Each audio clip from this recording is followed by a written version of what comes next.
نحمده ونصلي على رسول الكريم أما بعد فأعوذ بالله من الشيطان الرجيم بسم الله الرحمن الرحيم ومن يبتغ غير الإسلام دينا فلن يقبل منه وهو في الآخرة من الخاسرين كيف يهدي الله قوما كفروا بعد إيمانهم وشهدوا أن الرسول حق وجاءهم البينات والله لا يهدي القوم الظالمين أولئك جزاؤهم أن عليهم لعنة الله والملائكة والناس أجمعين خالدين فيها لا يخفف عنهم العذاب ولا هم ينظرون إلا الذين تابوا من بعد ذلك وأصلحوا فإن الله غفور رحيم إن الذين كفروا بعد إيمانهم ثم ازدادوا كفرا لن تقبل توبتهم وأولئك هم الضالون إن الذين كفروا وماتوا وهم كفار فلن يقبل من أحدهم ملء الأرض ذهبا ولو افتدى به أولئك لهم عذاب أليم وما لهم من ناصرين. سورہ آل عمران کی آیت نمبر 85 سے لے کر 91 تک کی تلاوت کی گئی ہے، اور یہیں پر سورہ آل عمران کے 9 رکوع اور تلک الرسل پارے کے 17 رکوع پورے ہو جاتے ہیں، اور تیسرا پارہ آج الحمدللہ اللہ تعالیٰ کے فضل و کرم سے الحمدللہ آج مکمل ہوا. اس آیت میں جو مضمون ہے، پہلی آیت میں یہ گزشتہ 2-3 دروس میں تفصیل کے ساتھ گزر چکا ہے. پہلے ترجمہ عرض کر دیتا ہوں. اللہ تعالیٰ ارشاد فرماتے ہیں وَمَن يَبْتَغِ غَيْرَ الْإِسْلَامِ دِينًا فَلَن يُقْبَلَ مِنْهُ، جو شخص اسلام کے سوا اور کوئی دین اختیار کرنا چاہے گا فَلَن يُقْبَلَ مِنْهُ، تو اس سے وہ دین قبول نہ کیا جائے گا. وَهُوَ فِي الْآخِرَةِ مِنَ الْخَاسِرِينَ، اور آخرت میں وہ سخت خسارے والوں میں سے ہوگا. اگلی آیت میں جو مضمون ہے اس کا ترجمے سے پہلے ایک شان نزول عرض کر دیتا ہوں کہ حضرت حارث بن سوید رضی اللہ تعالی عنہ اسلام لے کر آئے. اسلام لانے کے بعد پھر وہ مرتد ہو گئے، دین اسلام چھوڑ دیا، اور دین اسلام چھوڑ کر پھر کافر ہو گئے، مشرکین میں شامل ہو گئے. یہاں پر 2 قسم کے واقعات لکھے ہیں. بعض حضرات نے تو یہ روایت لکھی ہے کہ انہوں نے خود پیغام بھجوایا اپنے قبیلے والوں سے یہ کہہ کر کہ آپ لوگ حضور صلی اللہ علیہ وسلم سے پوچھ کے بتائیں کہ میرے لیے کوئی توبہ ہے یا نہیں. تو آپ صلی اللہ علیہ وسلم کے بعد جب پیغام پہنچا تو یہ آیت نازل ہوئی، اور اس کے بعد یہ آیت سن کر وہ دوبارہ مسلمان ہو گئے اور صحابہ میں شامل ہو گئے. اور بعض حضرات نے اس طرح یہ واقعہ لکھا ہے کہ جب وہ دین اسلام انہوں نے چھوڑ دیا تو ان کے یہ آیت نازل ہوئی. آیت نازل ہونے کے بعد ان کے ایک دوست تھے جو ان کے پاس پہنچے اور انہوں نے یہ آیت اپنے دوست کو سنائی، یعنی حضرت حارث بن سوید رضی اللہ تعالیٰ عنہ کو سنائی. تو حضرت حارث بن سوید رضی اللہ تعالیٰ عنہ نے فرمایا کہ اے میرے دوست، تو بھی سچا اور تیرا رسول یعنی حضور صلی اللہ علیہ وسلم وہ بھی سچے، اور اللہ تعالیٰ سب سے بڑھ کر سچے. یہ بات بالکل صحیح ہے. اور یہ کہہ کر وہ دوبارہ اسلام میں داخل ہو گئے. اللہ تعالیٰ ارشاد فرماتے ہیں کیف یہدی اللہ قوما کفروا بعد ایمانہم، اللہ ایسے لوگوں کو کیسے ہدایت دے جنہوں نے ایمان لانے کے بعد کفر اختیار کر لیا. وشہدوا ان الرسول حق، حالانکہ وہ گواہی دے چکے تھے کہ یہ رسول سچے ہیں. وجاءہم البینات، اور ان کے پاس روشن دلائل بھی آ چکے تھے. واللہ لا یہدی القوم الظالمین، اور اللہ ایسے ظالموں کو ہدایت نہیں دیتا.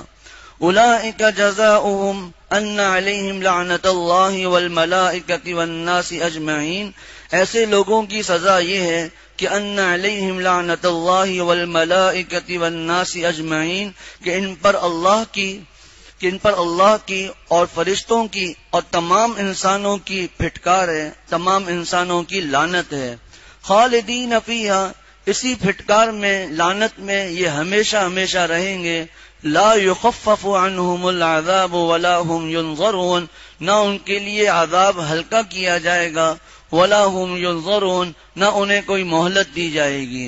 الا الذین تابوا من بعد ذلک، البتہ جو لوگ اس سب کے بعد توبہ کر کے اپنی، الا الذین تابوا من بعد ذلک واصلحوا، جو البتہ جو لوگ ان سب کے بعد بھی توبہ کر کے اپنی اصلاح کر لے، فإن اللہ غفور الرحیم، تو بے شک اللہ بہت بخشنے والا بڑا مہربان ہے. آگے اللہ تعالیٰ ارشاد فرماتے ہیں ان الذین کفروا بعد ایمانہم، جن لوگوں نے ایمان لانے کے بعد کفر اختیار کیا، ثم ازدادوا کفرا، پھر کفر میں بڑھتے ہی چلے گئے، لن تقبل توبتهم، ان کی توبہ ہرگز قبول نہ ہوگی، وَأُولَئِكَ هُمُ الضَّالُّونَ، اور ایسے لوگ راستے سے بالکل ہی بھٹک چکے ہیں. ان الذین کفروا، جن لوگوں نے کفر اپنایا، وَمَاتُوا وَهُمْ كُفَّارٌ، اور کافر ہونے کی حالت ہی میں مرے، فَلَن يُقْبَلَ مِنْ أَحَدِهِمْ مِلْءُ الْأَرْضِ، فَلَن يُقْبَلَ مِنْ أَحَدِهِمْ مِلْءُ الْأَرْضِ، ان میں سے کسی سے پوری زمین بھر سونا قبول نہ کیا جائے گا، وَلَوِ افْتَدَىٰ بِهِ، اگرچہ وہ معاوضے میں اس کو دینا چاہیں. أُولَٰئِكَ لَهُمْ عَذَابٌ أَلِيمٌ، ایسے لوگوں کے لیے دردناک عذاب ہے. وَمَا لَهُم مِّن نَّاصِرِينَ، اور ان کے لیے کوئی مددگار نہیں، یا ان کو کوئی مددگار میسر نہیں ہوں گے. وَمَن يَبْتَغِ غَيْرَ الْإِسْلَامِ دِينًا فَلَن يُقْبَلَ مِنْهُ، گزشتہ 2-3 دروس میں یہ بات تفصیل سے بتائی گئی تھی.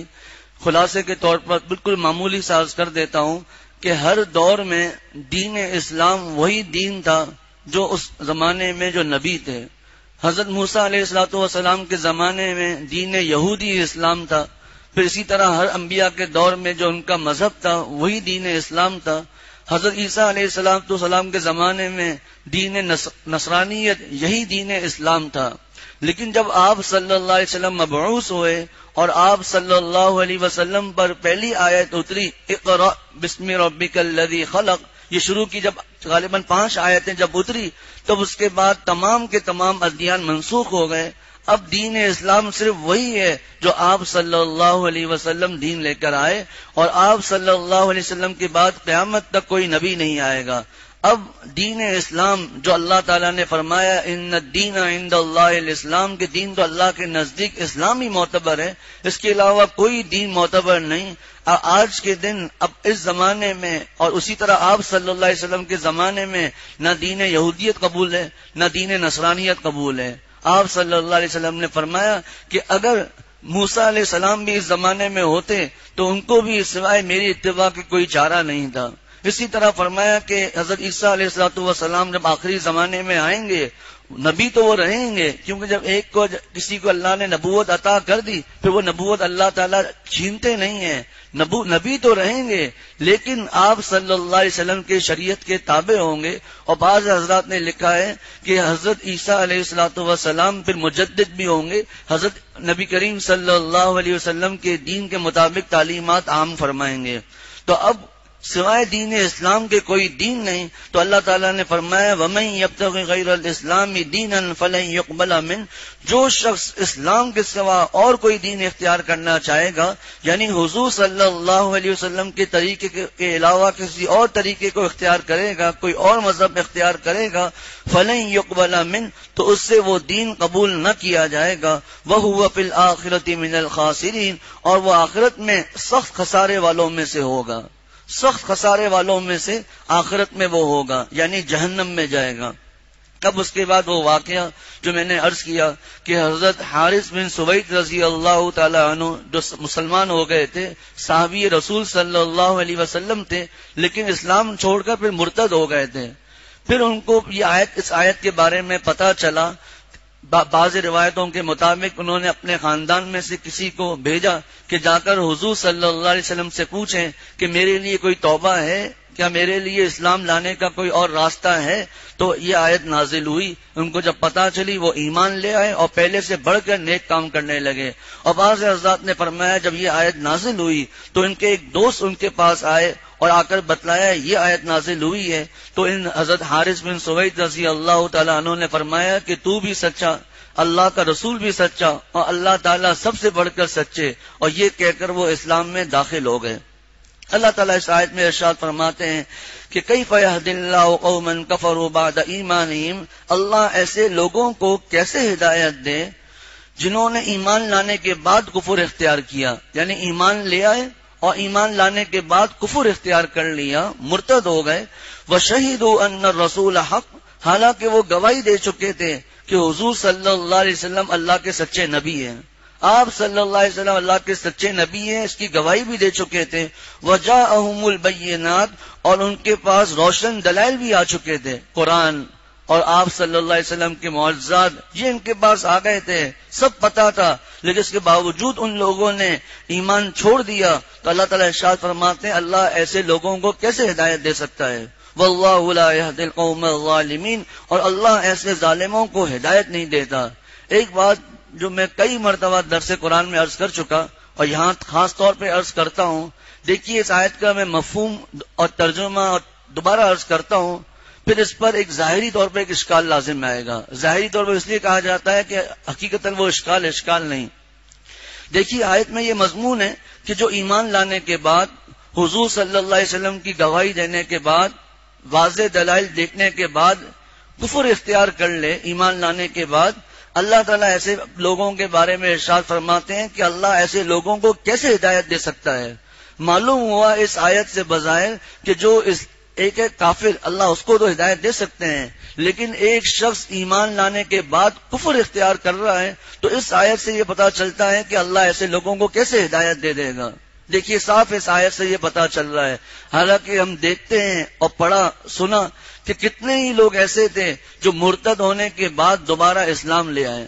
تو اس آیت کا مطلب کیا ہے؟ حضرت حکیم الامت مجدد الملت مولانا اشرف علی صاحب تھانوی رحمۃ اللہ علیہ نے اس بات کو بیان فرمایا کہ اس کا مطلب یہ ہے کہ یہ جو لوگ تھے جن کے بارے میں اللہ تعالیٰ ارشاد فرما رہے ہیں کہ اللہ کیسے ایسے لوگوں کو ہدایت دے سکتا ہے، اس سے مراد وہ لوگ تھے جو جگہ جگہ کفر اختیار کرنے کے بعد یہ کہتے پھرتے تھے کہ اب ہم اصل ہدایت پر آئے ہیں، اپنے آپ کو ہدایت پر سمجھتے تھے۔ وَهُمْ يَحْسَبُونَ أَنَّهُمْ يُحْسِنُونَ صُنْعًا، کہ وہ یہ سمجھتے ہیں ہم اچھے عمل کر رہے ہیں۔ ایسے لوگوں کے اعمال سورہ کہف میں اللہ تعالیٰ نے ارشاد فرمایا برباد ہو جاتے ہیں، کہ وہ سمجھتے ہیں ہم اچھے اعمال کر رہے ہیں، لیکن ان کے وہ اعمال سب برے اعمال ہیں۔ ایسے لوگوں کے بارے میں اللہ تعالیٰ نے ارشاد فرمایا فَلَا نُقِيمُ لَهُمْ يَوْمَ الْقِيَامَةِ وَزْنًا، ایسے لوگوں کے لیے ہم قیامت کے دن ترازو ہی قائم نہ فرمائیں گے۔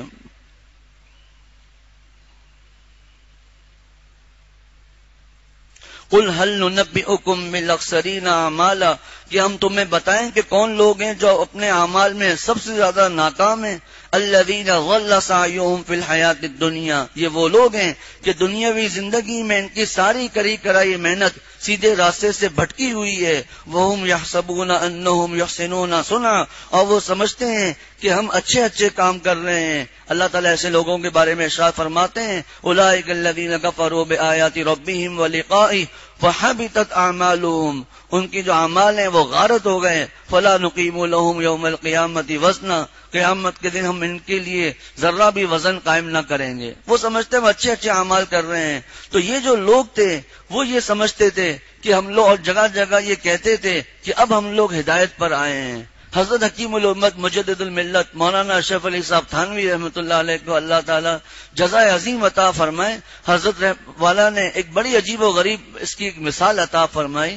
فرمایا اس کی مثال ایسی ہے کہ ایک آدمی کو بادشاہ وقت اپنے ہاتھ سے خود اس کو سزا دیتا ہے، اور سزا کھانے کے بعد جب وہ باہر نکلتا ہے تو وہ جگہ جگہ لوگوں سے یہ کہتا پھرے کہ بادشاہ نے مجھے اپنے ہاتھ سے انعام عطا فرمایا ہے۔ تو بادشاہ ایسے آدمی کے بارے میں کہے گا کہ ایسے آدمی کو ہم کیسے انعام دینے لگے، یہ آدمی جس کو ہم نے اپنے ہاتھ سے سزا دی ہے اس کو میں کیسے انعام عطا کروں گا۔ اس کا مطلب یہ نہیں کہ بادشاہ ایسے آدمی کو کبھی انعام عطا کرے گا ہی نہیں، بلکہ مطلب یہ جو حالات اختیار کر رہا ہے کہ سزا کھانے کے بعد بھی کہہ رہا ہے کہ مجھے بادشاہ نے انعام دیا ہے، ایسے لوگوں کو بادشاہ انعام عطا نہیں کرتا۔ فرمایا یہی معاملہ ہے کہ کفر اختیار کر کر اپنے آپ کو ہدایت یافتہ بھی سمجھ رہے ہیں۔ ایسے لوگوں کے بارے میں اللہ تعالیٰ نے ارشاد فرمایا کہ اللہ تعالیٰ ایسے لوگوں کو کیسے ہدایت دے جنہوں نے ایمان لانے کے بعد کفر اختیار کر لیا۔ واللہ لا یہدی القوم الظالمین، اور اللہ ایسے ظالموں کو ہدایت نہیں دیتا۔ کیف یہدی اللہ قوما کفروا بعد ایمانہم سے ایسے لوگوں کا تذکرہ ہے جو ایمان لانے کے بعد پھر ایمان سے پھر گئے، ایمان چھوڑ دیا۔ اب ان میں سے بعض لوگ تو وہ تھے جو ہمیشہ ہمیشہ کفر میں ہی پڑے رہے، آخر تک ایمان نہیں لائے، اور بعض وہ لوگ تھے جو کفر اختیار کرنے کے بعد پھر ایمان بھی لے کر آ گئے۔ پہلے ان لوگوں کا تذکرہ چل رہا ہے جنہوں نے کفر اختیار کرنے کے بعد کفر میں ہی رہے، تو ایسے لوگوں کے لیے اللہ تعالیٰ ارشاد فرماتے ہیں اولئک جزاؤہم ان علیہم لعنت اللہ والملائکۃ والناس اجمعین، ایسے لوگوں کی سزا یہ ہے کہ ان پر اللہ کی، فرشتوں کی اور تمام انسانوں کی پھٹکار اور لعنت ہے۔ اللہ تعالیٰ کی لعنت سے مراد اللہ تعالیٰ کا غضب اور اللہ تعالیٰ کی رحمت سے دوری۔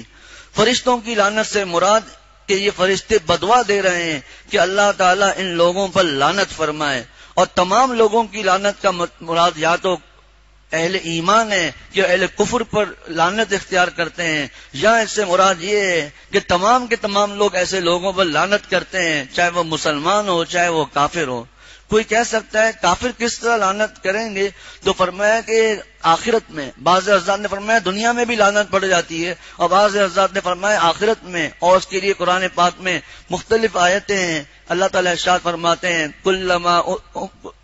کلما دخلت امت لعنت اختہا، اس آیت میں موجود ہے۔ اسی طرح وَيَلْعَنُ بَعْضُكُمْ بَعْضًا، اس آیت میں بھی موجود ہے کہ وہ ایک دوسرے پر لعنت کرتے ہیں۔ یہ جو مضمون ہے لعنت کا، اور لعنت کا جو کسی پر لعنت کرنا کتنا بڑا گناہ ہے، یہ پہلے گزر چکا ہے سیقول دوسرے سپارے میں، لیکن آج کچھ لوگ چونکہ مضمون بہت دیر ہو گئی، کئی دن پہلے بیان ہوا تھا، تو اس بارے میں کچھ احادیث ہیں وہ میں عرض کرتا ہوں۔ اس سے پہلے یہ سمجھ لیں، انوار البیان مفتی عاشق الہی صاحب رحمۃ اللہ علیہ نے لکھا ہے کہ لعنت صرف اسی کافر پر کی جا سکتی ہے جس کافر کا کفر میں مرنا یقینی ہو، اور یہ وقت سے انبیاء علیہ السلام کے دور میں یا آپ صلی اللہ علیہ وسلم کے دور میں ہی پتا چل سکتا ہے کہ یہ کفر کی حالت میں مرا ہے۔ جس طرح ابو جہل ہے، ابو لہب ہے، فرعون ہے، اور دوسرے بڑے بڑے کفار ہیں کہ آپ صلی اللہ علیہ وسلم کے دور میں ہی یہ کفر کی حالت میں مرے، ایسے لوگوں پر تو لعنت کی جا سکتی ہے، لیکن اس میں بھی بزرگان دین فرماتے ہیں کوئی فائدہ تو ہے نہیں ان لوگوں پر لعنت کرنے کا۔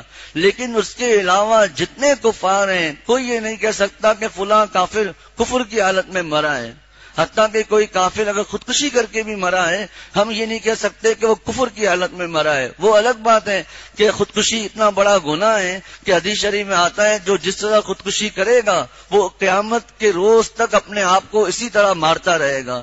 کسی نے اگر کسی بلند عمارت سے چھلانگ لگا کر اپنے آپ کو مارا تو وہ ایک جہنم میں ایک پہاڑ قائم ہوگا، وہاں سے چھلانگ لگائے گا، نیچے گرے گا، پھر اس کو اوپر لایا جائے گا، تو اتنا بڑا گناہ ہے۔ لیکن وہ کافر نہیں مرا، البتہ کفر کی حالت کا آج کے دور میں پتہ چل ہی نہیں سکتا ہے کہ یہ کفر کی حالت میں مرا ہے۔ یہ صرف آپ صلی اللہ علیہ وسلم کے زمانے اور انبیاء علیہ السلام کے زمانے تک ہی موجود تھا، باقی ہم کسی کے بارے میں نہیں کہہ سکتے کہ یہ کفر کی حالت میں مرا ہے۔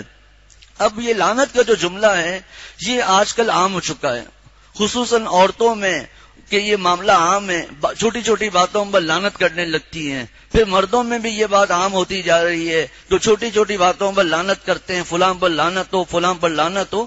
اس بارے میں حضرت مفتی عاشق الہی صاحب نے کچھ احادیث لکھی ہیں۔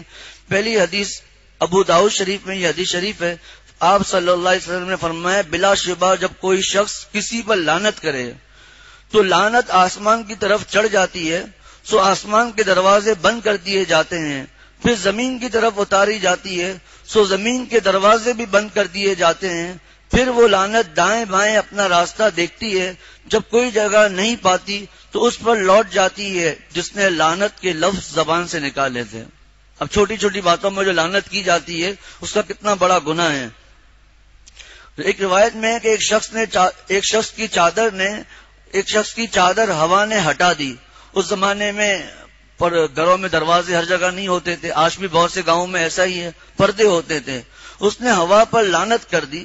حضور صلی اللہ علیہ وسلم نے ارشاد فرمایا کہ اس پر لعنت نہ کر، کیونکہ وہ تو اللہ کے حکم کے مطابق چلتی ہے، اور اس میں شک نہیں کہ جو شخص کسی پر لعنت کرے، جو شخص کسی چیز پر لعنت کرے اور وہ چیز اس کی اہل نہ ہو، یعنی لعنت کی اہل نہ ہو، تو لعنت کرنے والے پر ہی لعنت لوٹ جاتی ہے.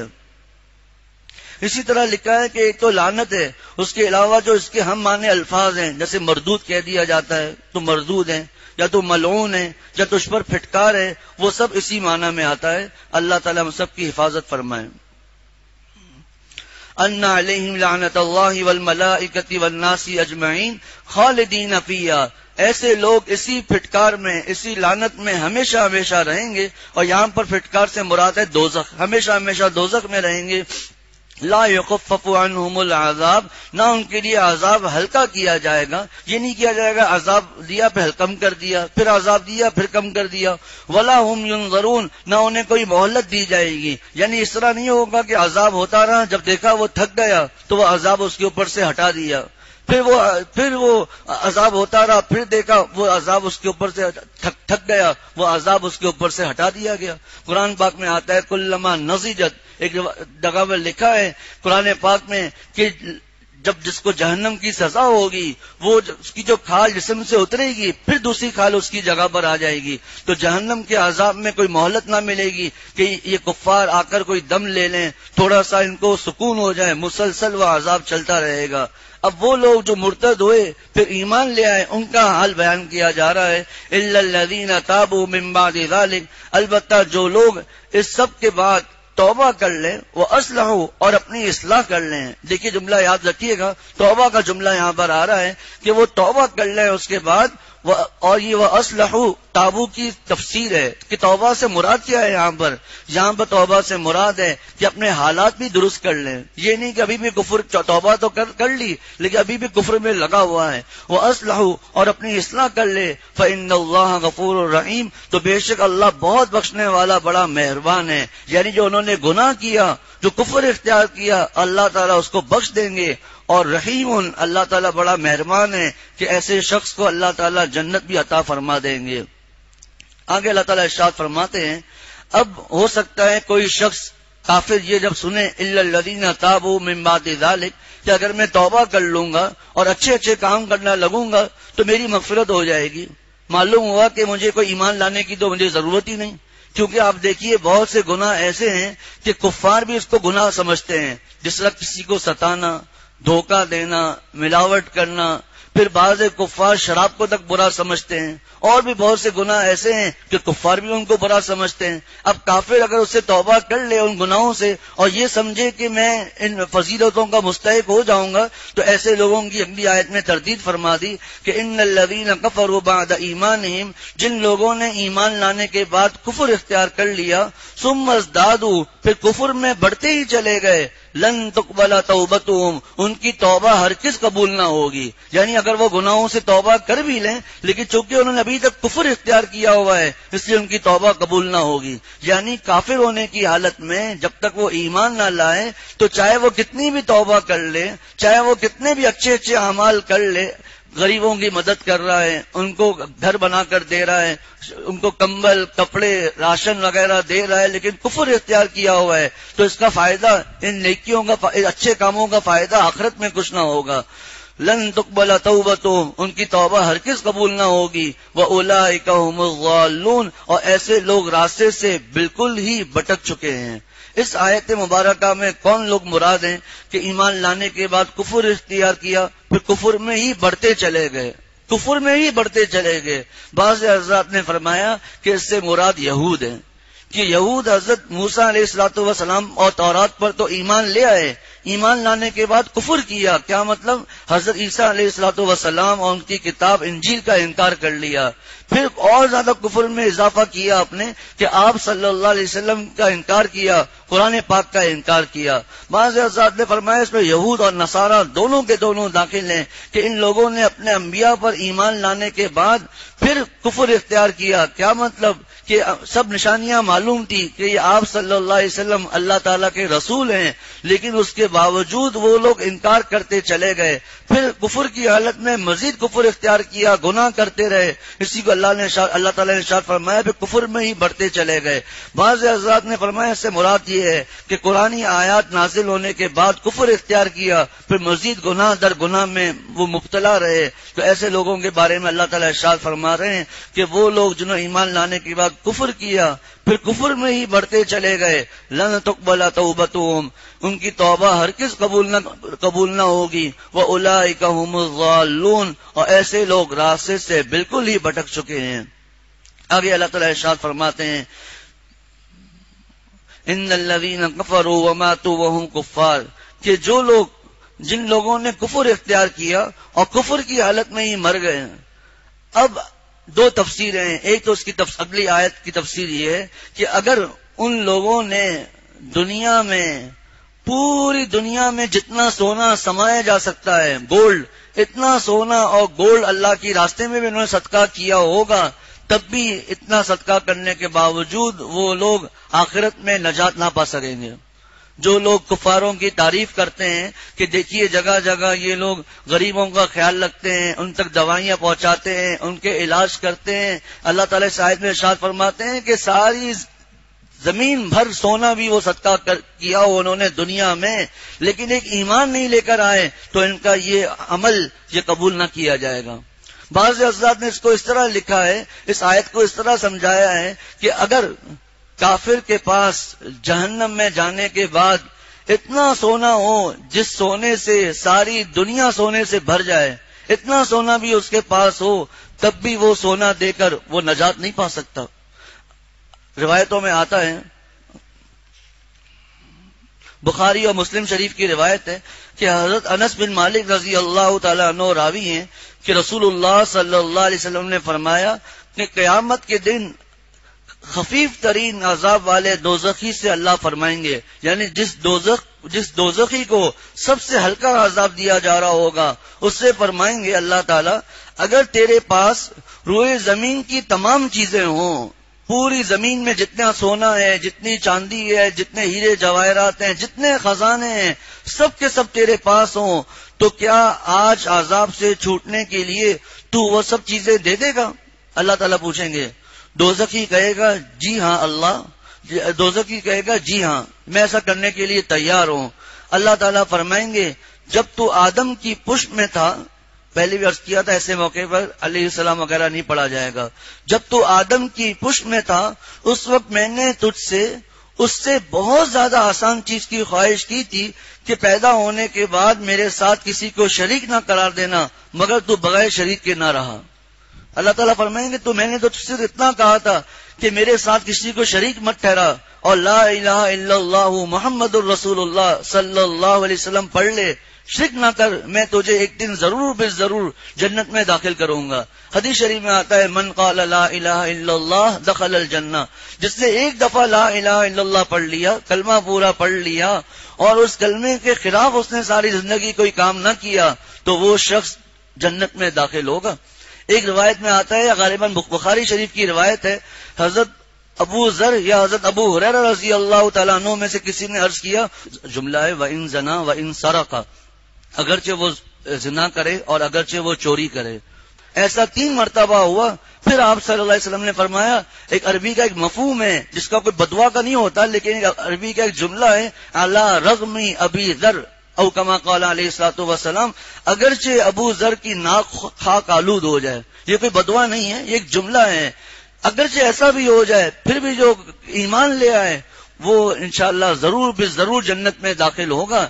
لیکن یہاں پر ایک بات ہم ضرور ذہن میں رکھیں کہ اس قسم کی جو احادیث ہیں یہ امید دلانے کے لیے ہیں, لیکن اس کا مطلب یہ نہیں ہے کہ وہ یہ کہے ٹھیک ہے میں نے کلمہ پڑھ لیا، اب میں ساری زندگی زنا اور شرک کرتا رہوں، بڑے بڑے گناہ کرتا رہوں، کوئی مسئلہ نہیں ہوگا۔ ان گناہوں کی وجہ سے ایمان کمزور ہوتا چلا جاتا ہے۔ اسی لیے مسلم شریف کی ایک روایت ہے، جب یہ میں حدیث پڑھوں گا ہم پریشان ہو جائیں گے، کہ جو شخص جان بوجھ کر نماز چھوڑتا ہے وہ کافر ہے۔ یہ حدیث کے الفاظ ہیں، اس نے کفر اختیار کر لیا، وہ کافر ہے۔ اب آج کے دور میں ہم دیکھتے ہیں کتنے ہی لوگ ایسے ہیں جو جان بوجھ کر نماز چھوڑ رہے ہیں، جان بوجھ کر مسجد سے نزدیک ان کا گھر ہے، اذان آ رہی ہے، لیکن وہ جان بوجھ کر نماز نہیں پڑھتے، تو کیا وہ کافر ہو گئے؟ اس حدیث کا مطلب میرے استاد مسجد اشرف کے سابق امام حضرت مولانا اسحاق صاحب دامت برکاتہم نے یہ حدیث پڑھاتے ہوئے مطلب بیان فرمایا کہ اس حدیث کا ایک مطلب تو یہ ہے جو نماز کو ہلکا سمجھ کے چھوڑ دے، ارے کوئی مسئلہ نہیں، نماز چھوڑنے سے کیا ہوتا ہے، ایسے آدمی کا معاملہ۔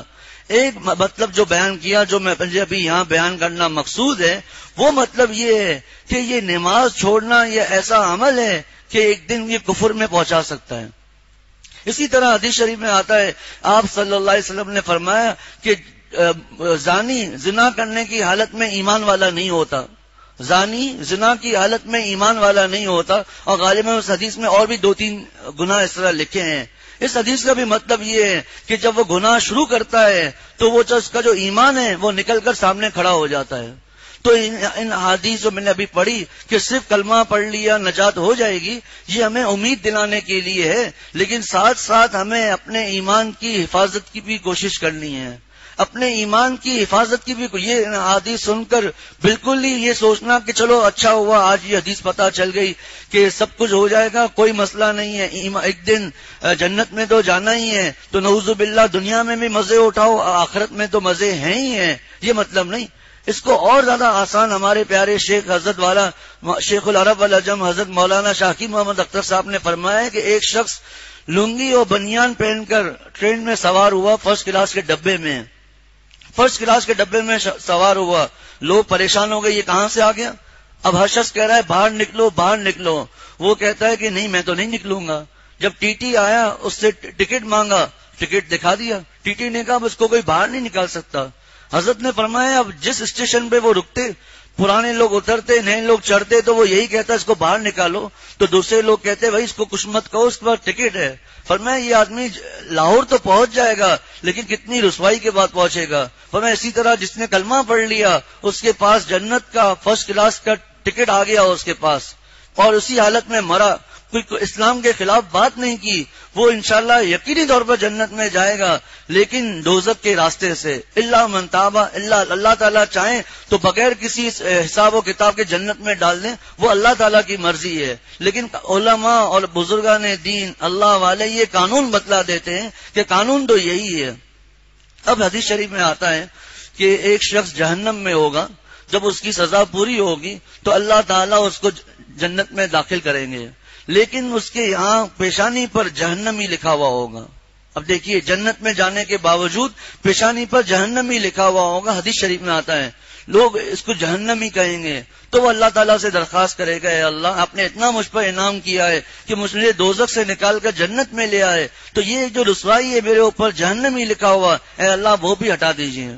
تو میرے دوستوں ساتھیوں، ان احادیث کا مطلب اور مقصود صرف اور صرف یہ ہے کہ جو حدیث ابھی ہم نے پڑھی کہ تو ساری اللہ، ایک روایت میں آتا ہے اللہ تعالیٰ اس بندے سے فرمائیں کہ تو جھوٹا ہے، تو جھوٹا ہے، تو ساری دنیا کے خزانے خرچ کرنے کے لیے تیار ہے، لیکن ایک چھوٹا سا کلمہ لا الہ الا اللہ محمد رسول اللہ پڑھنے کے لیے تو تیار نہیں۔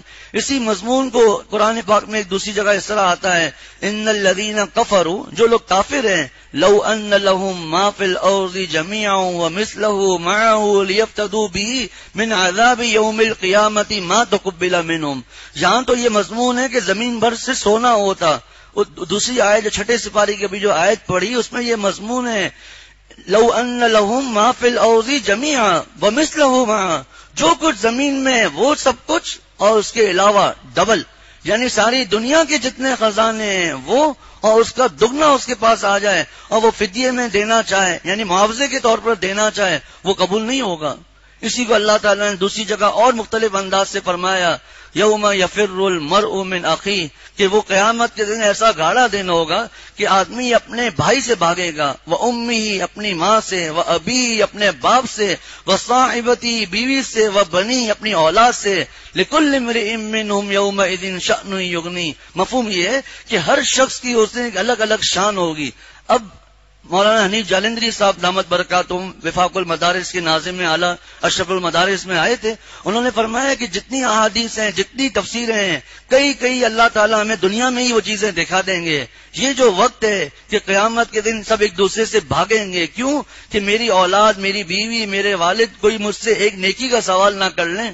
آج دنیا نے ہمیں آج دکھا دیا کرونا کی بیماری میں کہ ہر شخص اپنے سگوں سے بھاگ رہا ہے، اپنے ابا کو، ماں کو، کسی کو بھی کرونا ہو گیا اس کے پاس جانے کے لیے تیار نہیں۔